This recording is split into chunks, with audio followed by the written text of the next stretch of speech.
अस्सलाम वालेकुम नाज़रीन, क्या हाल है। मैं उम्मीद करता हूँ आप लोग खैर आफियत से होंगे। आप लोगों की आफियत खैर ही मतलूब है।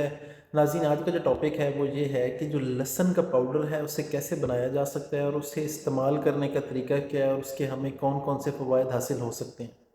नाज़रीन, वक्त को ज़ाया नहीं करते। सबसे पहले मैं आपको बताता हूँ कि आपने करना क्या है। नाज़रीन, अगर आप गार्लिक को या लहसुन को ले लेते हैं, आपने सबसे पहले क्या करना है, पील कर लेना, यानी कि उसे आपने छील लेना है। फिर आपने उसे क्या करना है कि बारीक बारीक आप उसे चॉप कर लें और फिर आप उसे क्या करते हैं कि साए में भी रख के और धूप में भी रख के आप उसे खुश्क कर सकते हैं। और उसके बाद आपने क्या करना है, ब्लेंडर में डाल के उसे आप ब्लेंड कर लें। अगर आपके पास हॉट एयर ओवन है जिसके अंदर हम बेकिंग करते हैं, मैं माइक्रोवेव ओवन की बात बिल्कुल नहीं कर रहा, हॉट एयर ओवन की बात कर रहा हूँ जिसके अंदर हम बेकिंग करते हैं, आप क्या कर सकते हैं कि उसके अंदर भी रख के इसे आप ड्राई कर सकते हैं, खुश कर सकते हैं और उसके बाद आप ब्लेंडर में डाल के इसका आप पाउडर बना सकते हैं और आप इसे पाउडर की फॉर्म में जिस तरह आपको नज़र आ रहा होगा आप रख सकते हैं।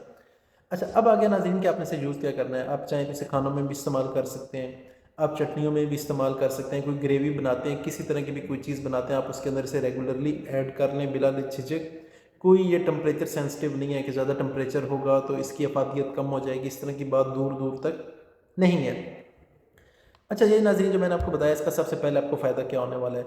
नाज़रीन, इसका सबसे पहले ये फ़ायदा होने वाला है कि अगर आपका ब्लड प्रेशर हाई रहता है, ठीक है, तो उससे क्या होगा कि आपका ब्लड प्रेशर कम होना शुरू हो जाएगा, आपका ब्लड प्रेशर कंट्रोल होना शुरू हो जाएगा। वो कैसे नाजरीन? एंजियोटेंसन, एंजियोटेंसन नाम का एक हार्मोन होता है, वो क्या करता है, वो हमारा ब्लड प्रेशर को राइज करता है, बढ़ाता है। कैसे बढ़ाता है कि जो हमारी ब्लड वेजल्स हैं, ठीक है, जो आप समझिए हमारे खून की नालियाँ हैं, वो उन्हें क्या करता है, टाइट करता है, जिससे क्या होता है कि हमारा ब्लड प्रेशर इंक्रीज़ करना शुरू हो जाता है।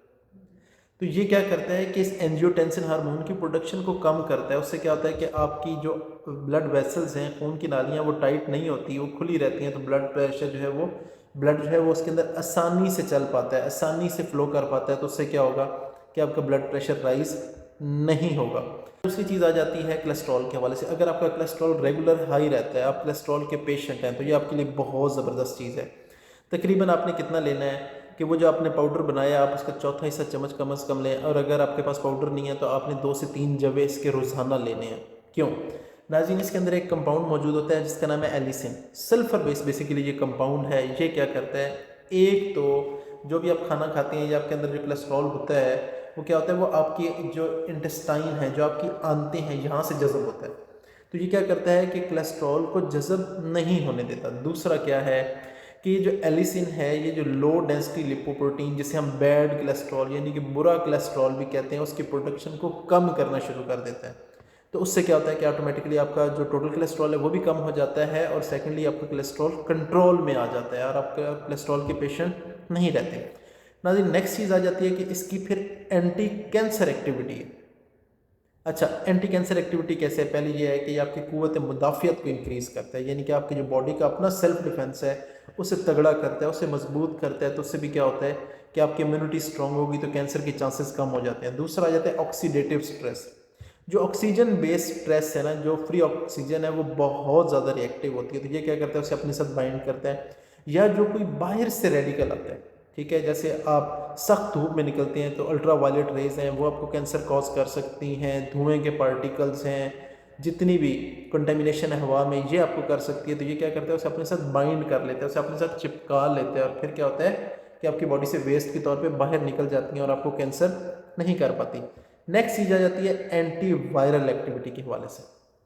वायरस के हवाले से, वायरस के हवाले से आपको क्या क्या हो सकता है? बहुत सी बीमारियां हैं, जिसमें खासतौर पर जो बेसिक बीमारी है वो फ्लू है, यानी कि जो नाक से पानी आता है या आपको जो नज़ला लग जाता है।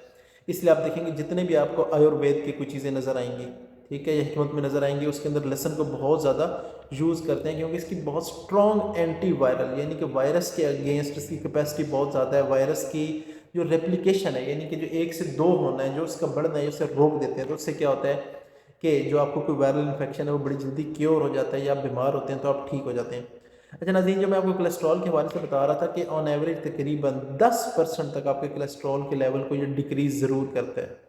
फिर आ जाता है नाज़रीन इसकी जो एंटी माइक्रोबियल एक्टिविटी है बैक्टीरिया के हवाले से। बैक्टीरिया को हम कई क्लासिफिकेशन में डिवाइड करते हैं। एक आ जाता है ग्राम पॉजिटिव, आ जाता है ग्राम नेगेटिव, आ जाता है जो इसमें सल्फर बेस्ड कंपाउंड है एलिसिन।